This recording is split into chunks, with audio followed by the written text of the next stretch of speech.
Today's video is brought to you by chess.com. I'm going to be walking you through the study lesson plan feature that they offer through some of their various premium memberships. You can use the link in the description if you want to sign up for any of them. This is actually kind of a beginner's course, but it is a good refresher course for anybody who's just getting into the game. I think you're going to find a lot of really helpful tips throughout. So enjoy the video. So we'll just get right into this one, developing knights. In this lesson, you'll get a bit more insight into how knights can be developed, specifically where and why they should be developed to center squares. In this position, white has a choice of developing their knight to 3 squares, a3, c3, or d2. Playing knight a3 would not be a very good move since knights are short-range pieces and belong in the center to control as many important squares as possible, not to mention that black would have the nice option of capturing the knight with the bishop on c5. You know what? Before I do that, I forgot to shout you out. Ungish, thank you so much for 4 months, who says, hey there, Hutch. I got to go to a business dinner, but I have a sub before I go. I will take your subscription. Thank you very much for that. Mystical Blaze, welcome to the family. Enjoy those emotes. Appreciate you hitting the subscribe button. And then Nana Keeks with 7 months. So much support and love. So we'll continue. This is white's most natural move, since knight is more advanced and controls the important central squares e4 and d5. However, knight b to d2 would also be a perfectly good move, since the knight could eventually be rerouted to a more active square. For example, after rook e1, like that. Rook e1, where was it? White could play knight f1 and knight g3, establishing.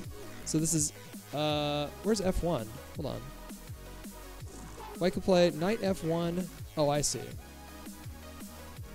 And knight g3, establishing a presence on the king side, from where it could eventually jump to the active f5 square. Although knights are generally better placed on the c3 and f3 squares, sometimes it is useful to develop knight to either d2 or e2,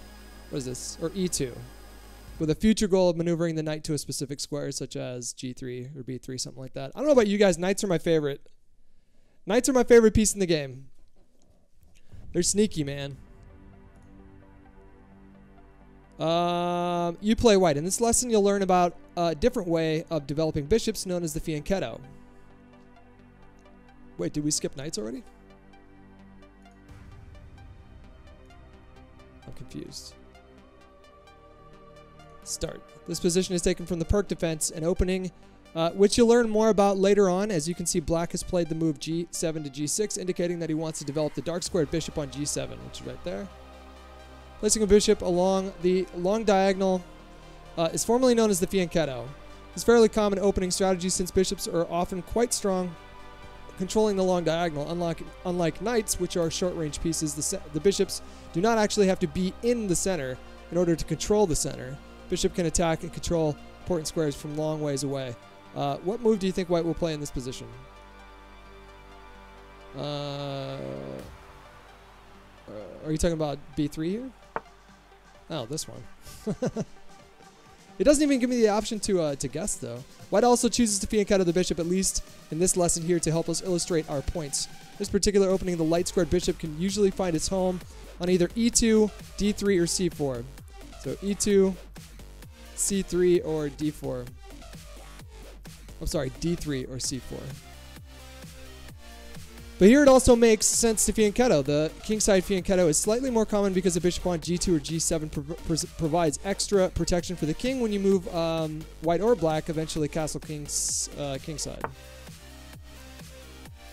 Most flexible developing move, since the dark squared bishop has no better place than on g7, especially after black has already invested in g7 to g6. So I'm going to go there, right?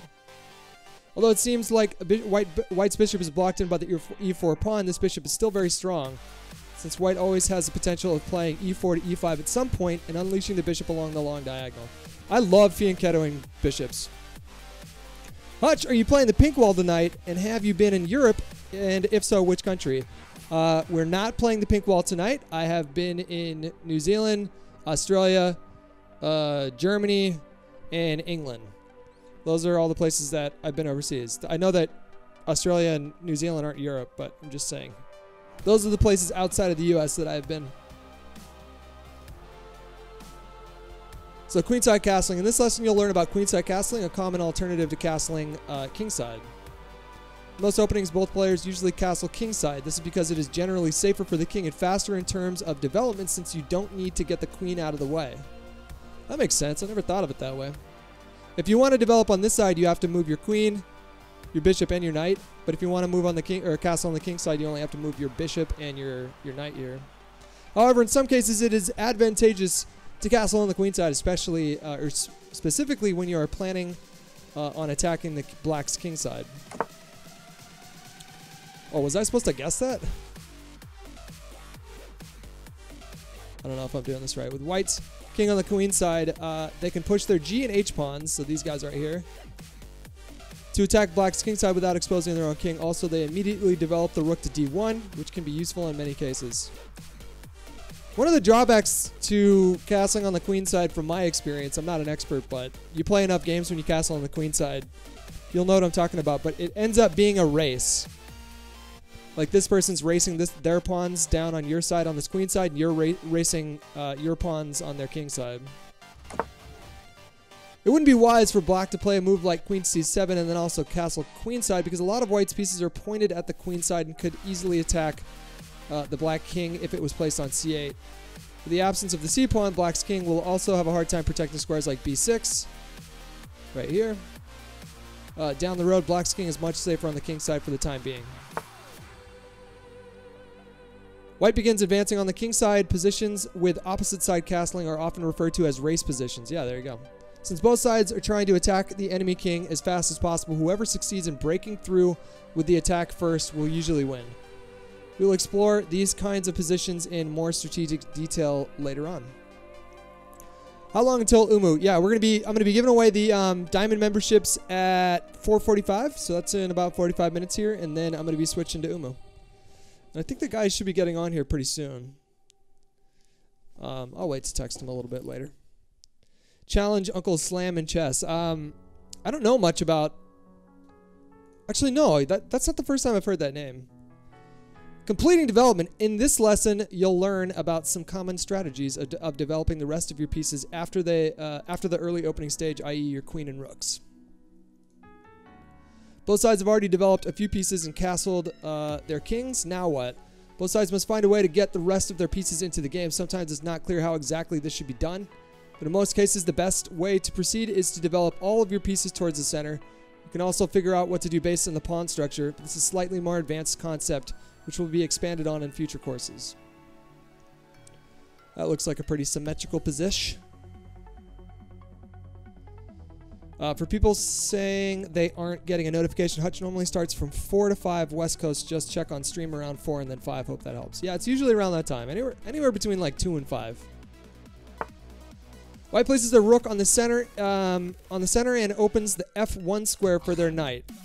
Although the rook is blocked by the E4 pawn, it can be very useful on the E file in case the position opens up in the future. When there are no open files, you should choose squares where your rooks have good potential. A move like queen to E2 or queen to C2 followed by putting the rooks on D1 and E1 would also make sense. This is honestly the hardest part of chess for me sometimes, is figuring out where to put my rooks. Usually, inevitably, at some point in the game, the center will open up or some line will open up, and I always manage to have my rook on the wrong square. How does he pick the winners of the contest? You can just be in chat. It's just going to be a general giveaway to everybody in the chat here.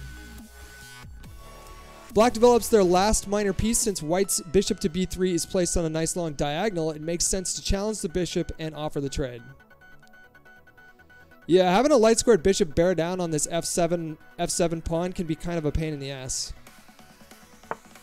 White begins a standard maneuver of their knight, which we mentioned in the developing knight section. Now the knight can next be moved to g3, where it will control some important kingside squares such as f5. Right there. Moreover, bishop to c1 is opened up and free to go to either d2 or e3. White doesn't mind black playing bx b3 since they can recapture queen takes b3, and then the queen will be well placed on this square. It's 2 a.m. for you? What are you doing watching chess at 2 a.m.? What you got, school tomorrow or work or something? Black significantly, or slightly, wow, that's a slightly different word. Black slightly improves their queen. Their queen's position connects the rooks. Now the queenside rook can come to d8. from where it will support the black center. So 2. Yeah, I mean, a lot of the times you see that. You see these 2 rooks just perching up on the E file and D file. Oh, I'm supposed to... Okay, all right. Whenever I see that, I'm supposed to continue it.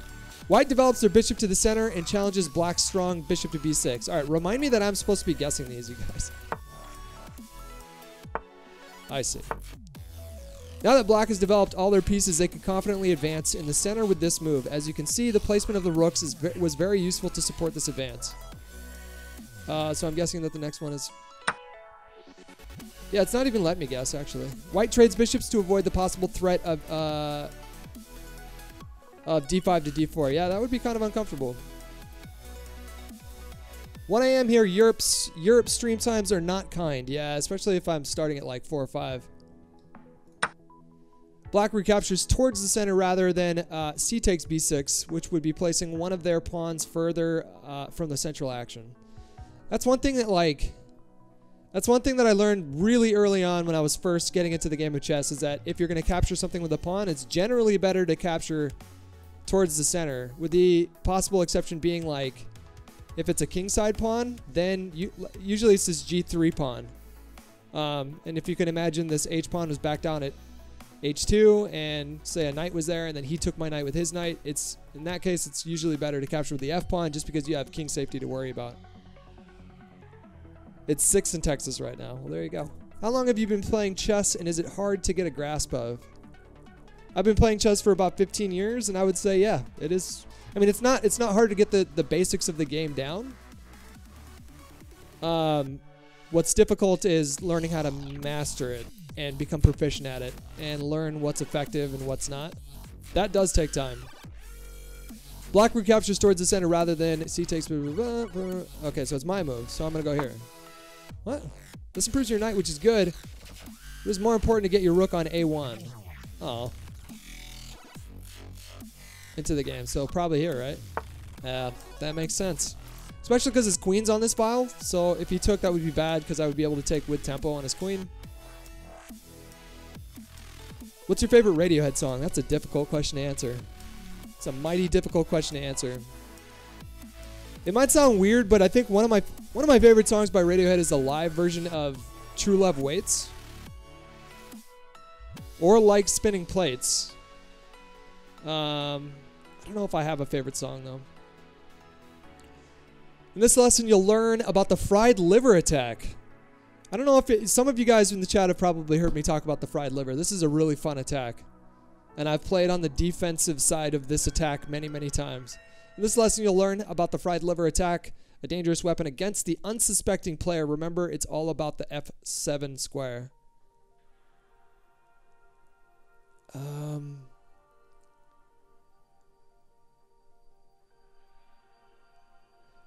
Is this a sacrifice? I think it's a sacrifice, right? Oh, wait a second. It's not letting me do it. Very common opening position. White last developed their bishop to c4, and black responded by bringing out their knight to f6. Now, a move like d2 to d3 would be perfectly normal in the Italian game, keeping in line with some of the basic opening plans we've already seen. However, white has a much sharper and a much more aggressive option. Oh, he moves his knight up there. There you go. This is what's known as the fried liver attack. One way I saw of defending this is to push this pawn, let him take with the e4 pawn, and then so that blocks his bishop, right? And then you would attack his bishop by moving knight to a5. I've seen people play that too.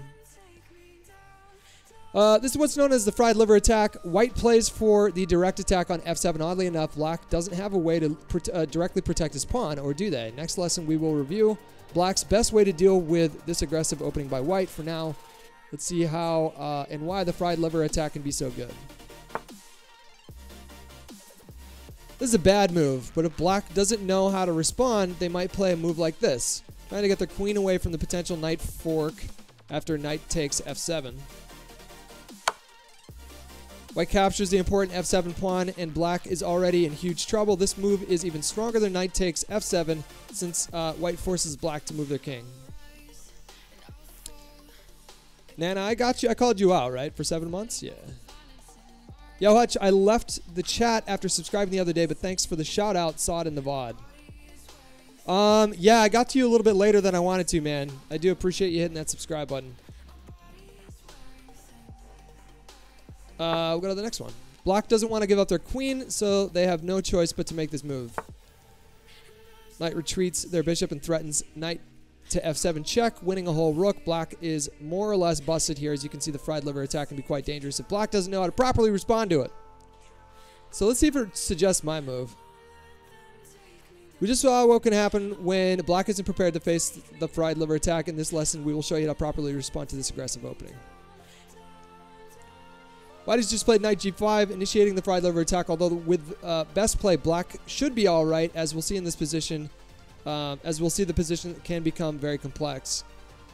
Black wishes to avoid this opening altogether. They should play bishop to c5 instead of knight f6, as their queen would be guarding the g5 square and thus preventing knight to g5.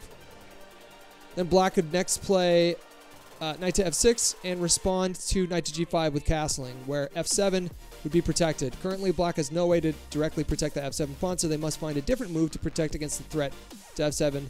Can you find the best move? Is it this one? Yeah. Yeah, that's the move that I used to play a lot.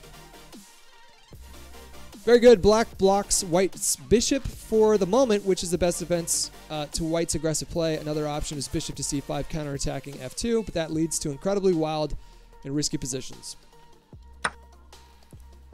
White is forced to capture. Capturing with the bishop would obviously be bad after knight takes d5 and then queen takes g5. Yeah, so if it took with the bishop or whatever, the knight could take it, pawn would retake, and then it opens up a discovery with this queen here. He just gets a free knight. Though moving a knight to the edge of the board isn't always the best idea, here is a necessity, or here it is a necessity. Black attacks White's bishop, and since the c4 f7 diagonal is blocked for the moment, White cannot do anything against f7. This is the whole point of starting with the move d5. It should be noted that knight takes d5 as possible is quite risky after White plays a move such as d2 to d4, blowing open the center. Another option for Black is to move b7 to b5, which also leads to some very complicated positions. So as you can see, the person that asked me earlier, how long ago did you get into chess and was it difficult? And I said, yeah, this is why it's difficult. Because in order to really get a decent grasp of the game, you have to move beyond a level of play that is constantly getting trapped in the opening. And that comes from studying and just playing the game over and over and over again. There's a Respawn video where Hutch plays Sark in chess. Yeah. In fact, I think he took all of my pawns off the board, and I think he might have taken my rooks as well. And I had 1 minute, and he had 10 minutes. And I ended up beating him, and he tried to throw the pieces on the ground, but it was a magnetic board, and I don't think he knew that, so it just... That's hilarious, man. All right. White must preserve this bishop, so they give a check. So here you would just push the pawn. Black defends the check and wins a tempo by attacking White's bishop. Yes, this is a sacrifice of a pawn. But as we will learn in the advanced opening scores, sometimes you can gambit a small amount of material to gain time for your development. Black can also consider bishop to d7, but White usually retains a small advantage after queen to e2. So pawn takes, pawn takes. White can also retreat their bishop to a4 or even to d3. To a4? Oh, I see. a4 or d3. d3. a4 or d3, huh? Black begins by attacking White's knight, forcing it to retreat. So after that, if you can look at the board now, Black actually has a slight advantage in the center. But it's at the cost of one pawn. That's how, you know, this might be kind of basic to a lot of you guys that have been watching the chess streams for a while, but that's the basic concept of what a gambit is. You offer your opponent some form of material, or some amount of material, with the trade-off being usually an advantage in development or space, or central space. How long would I have to practice chess before I get good at it? That's a good question. It really depends on how much you play.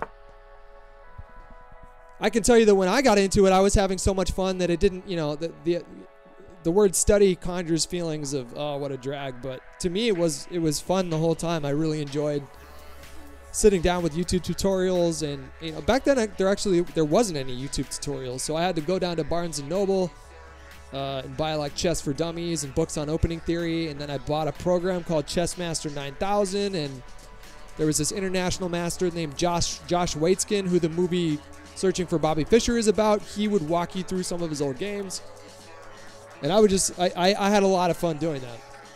So if it's not a chore for you, if it's something that you actually enjoy, then I don't think that you're gonna mind doing it. And honestly, I would enjoy like going from knowing nothing about chess to knowing a decent amount about the fundamentals of chess. You'll see this like giant leap in how you play, and you'll get a lot better really fast. But once you hit like that 1200 mark or that 1300 mark, then it really takes a decent level of effort if you want to move beyond that. That's my take. Like I'm not the smartest guy in the world, so there are a lot of people out there. Maybe they would kind of naturally get to a 1500 or 1600 or 1700 or something like that. You never know until you just start playing. This is White's best move. Retreating with knight to g1 would be a very passive decision and block White's ability to get castled. This looks crazy. This looks like a crazy move to me. Black develops their bishop to the very attractive c5 square, and this is this is probably like the best diagonal that you can be on besides the long diagonal, as long as you're attacking the f2 pawn or the f7 pawn. Obviously, especially if the king's castle, then you're pinning this pawn, and so if you imagine the king is here, the pawn can never move as long as this black bishop is bearing down on it. A lot of the times you don't even want to move your f pawn anyways to keep your king nice and safe, especially when you're a beginning player. But it is still a good diagonal to be on if you want to put pressure on the king side. Generally, black gets enough compensation in this opening because of their active pieces. So yeah, look at this. This is technically an active piece, so is the knight. So he's got two active pieces. He's got a pawn he's got a pawn on his enemy side of the board that's attacking the center, or it's occupying the center. And then he's attacking the center 1, 2, 3, 4, to a lesser degree 5 times, because you can, these squares mean something too. F5 and F6, C5 and C6. Those are important squares. Not as important as these 4 central squares, but they're still more important than these squares, for example. White still needs to figure out a way to develop their queenside over here. I lost it. I lost myself here. And must make sure to keep f2 protected. The position remains very complicated, but black has decent chances. This is the best way to defend against the fried liver attack. But players wishing to avoid the opening altogether should play bishop to c5 on the third move. e4, e5, knight f3, knight c6, and then bishop c4, bishop c5.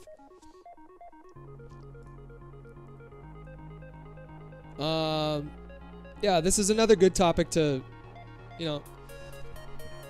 I remember somebody telling me early on, like, if you want to get better at chess when you're a beginner, start at the end and then work your way to the beginning. So start at the end game, then focus on the middle game, then focus on the opening. But I don't know. I think that studying openings, especially if you're going to be playing like time chess, 5-minute chess or 10-minute chess, it's really imperative to learn how to avoid traps.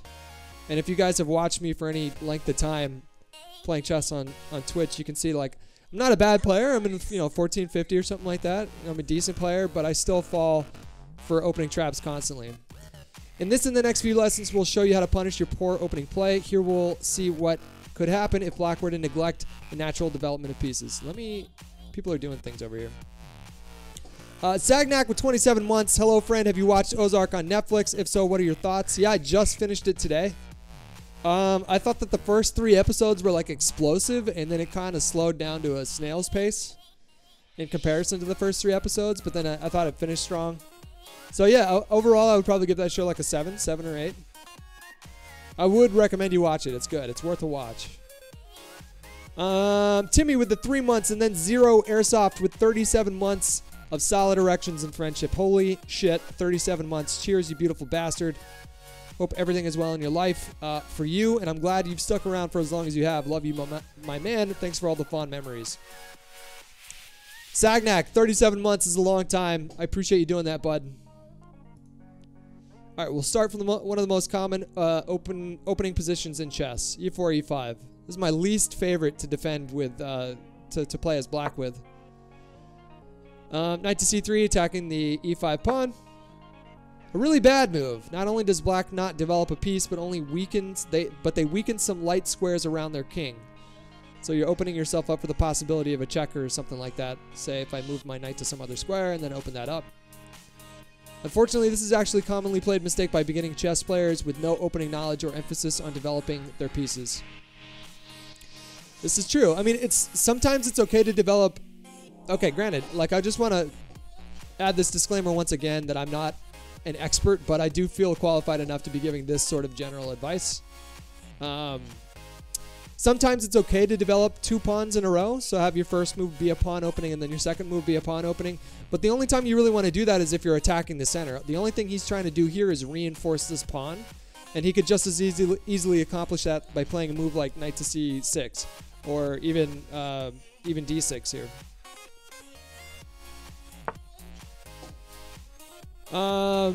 White develops their bishop to its most natural square. There is no immediate kill yet, but if black doesn't develop some pieces soon, they are going to be in big trouble. Interesting is that knight takes e5 can already be considered by white. Oh, that's, yeah, I see that now. Instead of bishop to c4, play might continue with fx e5. I wish I could move these pieces. So imagine that's down there, and then he just takes, and then takes. Queen to h5 check. And then king to e7. And then he's in trouble there. I wouldn't want to play as black in that situation. And if g6, then queen takes e5, wins the h8 rook. Queen takes e5 with a great attack, yeah. Another bad move. Yeah, you see this too. Like people get uncomfortable with a bishop being that far up, and so they immediately just want to push it out. Black hopes to play b7 to b5, attacking white's bishop, but there is it is very risky to play with only your pawns in the opening. Once again, black needed to play knight c6, a very natural developing move. You went from a 1330 to 1250. LOL, it's been bad, dude. I went from, I think the highest I was ever rated was like 1575. I just went on this incredible hot streak one night, and I feel like, if I remember correctly, I was hammered. Drunk out of my mind playing chess on chess.com for hours, and I got my rating up to 1575, and then recently it was down to like 1150. Because I just kept on playing. I switched to 10-minute chess, and I kept on rushing. I wasn't taking my time, so I buckled down a little bit, started studying again a little bit, and then got my rating back up to the 1400s. What am I missing here? What happened? How do I go back? I feel like I'm missing stuff. Again, if black had played king to e7, then queen takes e5 would be checkmate. So this was the only other legal. Move. No matter how black responds now, white will play queen takes h8 and emerge up a decisive amount of material. After only a few moves, white is already winning. So remember to always develop your pieces. And if your opponent isn't developing their pieces, look for opportunities to take advantage of the vulnerable king. What is this? Analyze. Can I analyze this position, really? You play black. Okay, this one's called Punishing Bad Openings too. I've always wanted to get decent at chess, but I never knew where to go to get better, so thanks for this. Yeah, chess.com's been a great resource for me since before I was making videos. Hutch, what good Netflix shows would you recommend? So he just recommended Ozark. I would say that's a safe bet. I think you would like that show. Most of the Marvel shows are pretty good. Like Luke Cage was pretty good. I wasn't the biggest fan of Jessica Jones, but Daredevil season 1 and 2 are great. And I personally didn't hate Iron Fist as much as everybody. Did you guys watch Iron Fist? Type up in the chat and let me know what your thoughts were. I thought like it was definitely cheesy at times, but I didn't think it was nearly as bad as people were saying it was.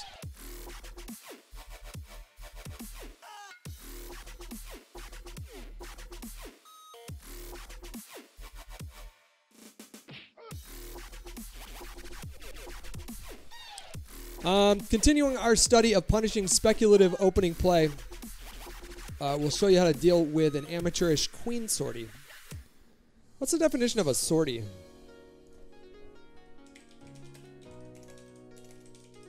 Isn't that like a weapon or a bomb or something?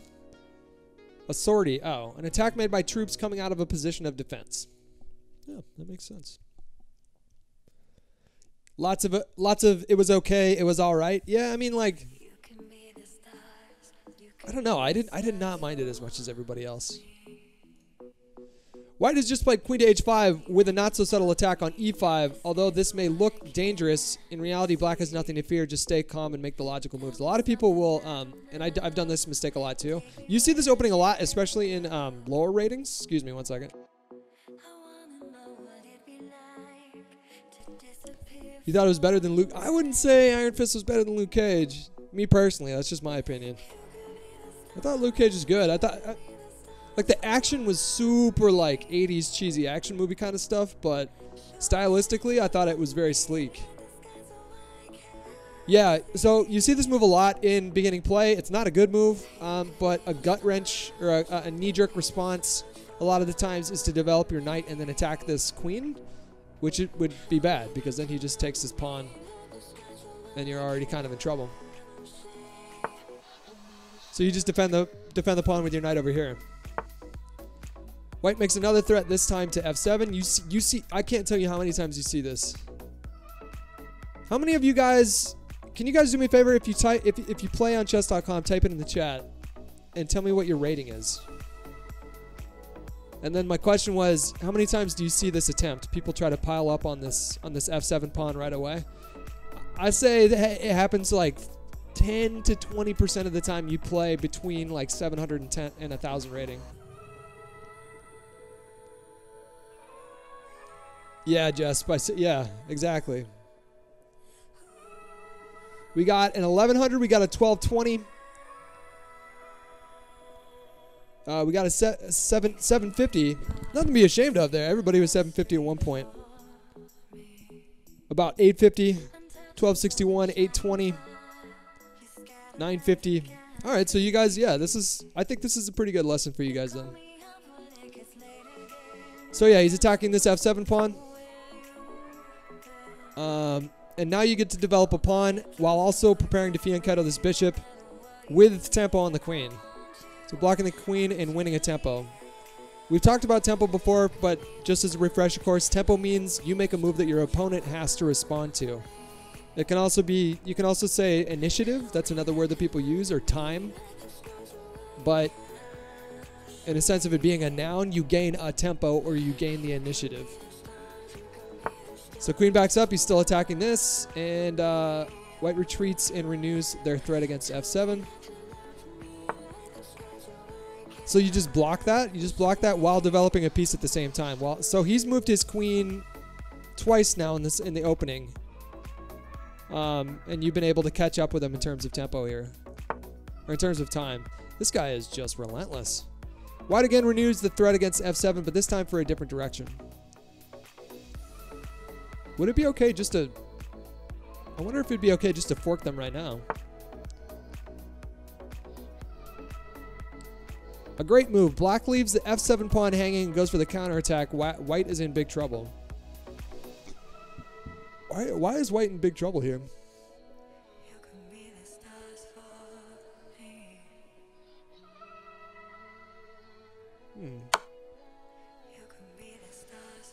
If white played queen to d3 defending the e4 pawn... Oh, I didn't even see that was hanging. Okay. That makes more sense. If white played queen to d3, so if you put his queen right there, defending the e4 pawn, black has a strong move d7 to d5. d7 to d5. And after e takes d5, the best move is bishop to f5. Would be right there. They'd be attacking the queen there, with the threat of capturing white's queen, as well as knight takes c2 check, winning a rook. Oh yeah, that's brutal. Okay, all right. So the whole point would be to pile up on this side, like you push this pawn to get rid of this pawn, and then you swing this bishop here and attack Looks like you're attacking the queen, but really you're attacking that rook or this pawn, and in doing so, you're attacking this rook. Because if you can grab this pawn with a knight, you're forking the king and the rook, and you'll just win that outright. Might be a pain in the ass to get the knight back to safety afterwards, but a knight for a rook for a knight is still a good exchange. But the queen is now under attack, and she must defend. She must continue defending the bf7, the bishop on f7. This is the only move to save the queen and keep bishop f7 protected. Is it my move right now? Can I move it? No. Black attacks white's queen again, but this time the queen cannot stay on the diagonal and continues to protect on bishop. Hold on. Stay on the diagonal and continue to protect the bishop on f7. After white's queen retreats, black will play king takes f7 with an extra piece. Whenever your opponent plays their queen out too early, always look for ways to develop and counterattack at the same time. So I can't I can't tell you how many times I see people go for this cheap checkmate. It must be working on the lower ranked players for them to be doing that, but against someone who knows just like a small amount of fundamentals in the opening, will be able to properly defend against this and then also gain tempo, which is like the worst thing that you can do as black is give up your or as white is give up your tempo. Part of the reason why white has a slight statistical advantage against black in any game of chess is because white gets to go first. And if you abandon your initiative, then you're abandoning the reason why white has an advantage in the first place. Zero Airsoft with 37 months. Did I just call you out? Did I already call you out? I think I did. Yeah. Raylick was with 15 months. Hello, Hutch from Canada. Hello from California. Nye Holman with $2 been watching for 8 years-ish. Don't watch enough streams to subscribe, unfortunately, but thought I'd contribute with what I can. Keep the chess going. Thanks, man. That's considerate of you. All right. Punishing bad openings 3. Now we'll see what happens when black gets careless and neglects defending the f7 square. So you remember I was talking to you guys earlier about how important this square is. After the opening moves, e4, d6, d4, g6, known as the modern defense for black. Knight f3, bishop c7, bishop c4, knight b to d7, knight f6, and c6 are better. It seems like black has done nothing wrong. Black developed a knight and fianchettoed their bishop, a fine opening strategy, right? Normally, yes. But white has a brilliant way to exploit the weakness of f7 in this position. Let's take a look at this real quick.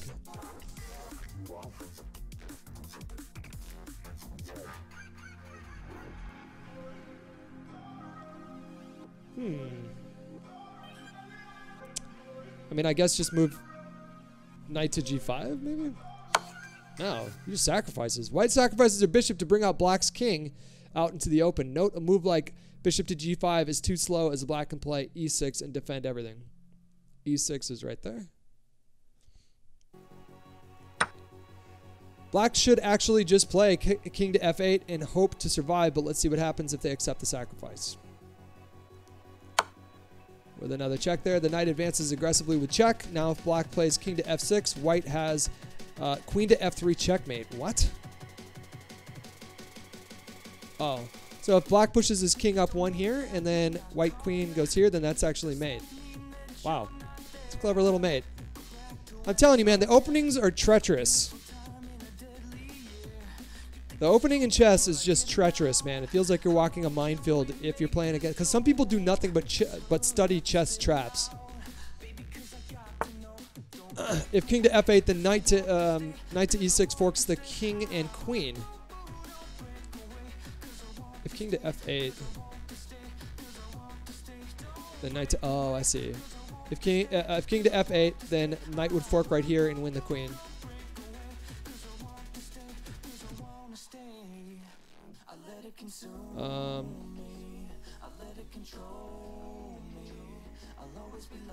So is it my? So it's my move now, huh? I'm guessing here, but it feels like yeah. I was gonna say he could just move his bishop there. It's good to threaten mate, but black can defend against this threat with a move like knight d to f6. You have a much stronger move available. Huh.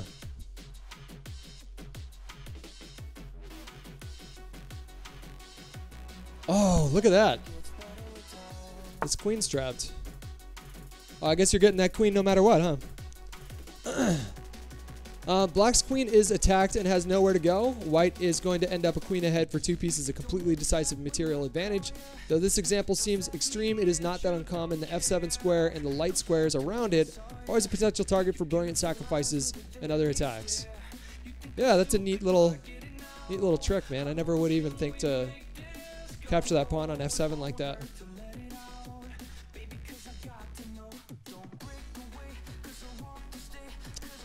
Did I miss anybody over here?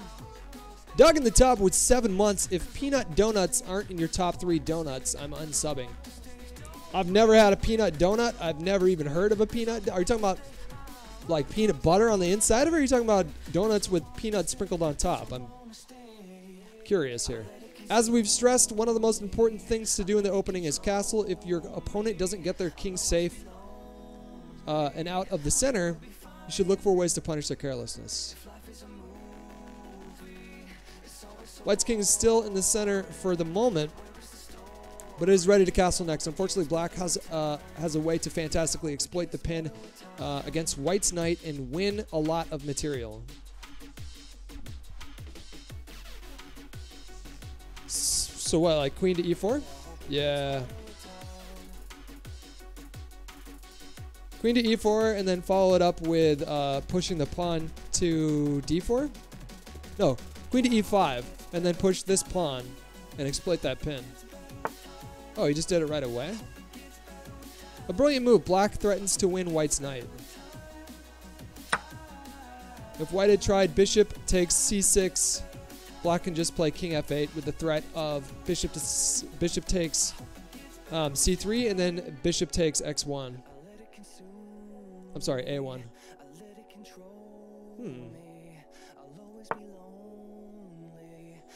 Another threat, this time against White's queen. When your opponent's king is in the center, you should try to play energetically and create as many threats as possible. Here the queen has trouble staying in touch with the knight on c3. If queen to e3, Black can just trade queens. Bishop takes c3 check, winning a knight and a rook. So he gets a little check, probably just king to f1 here, right? Black is not worried. White still has some problems to solve regarding their queen and their knight. Again, the only move to stay alive, moving the queen almost anywhere else would allow bishop takes c3 winning on the spot. Look at this line, man. See, like I'm not sharp like this. I don't know stuff like this. A bolt from the blue. White is busted. Knight takes d5 is illegal, and queen takes d5 just loses the queen.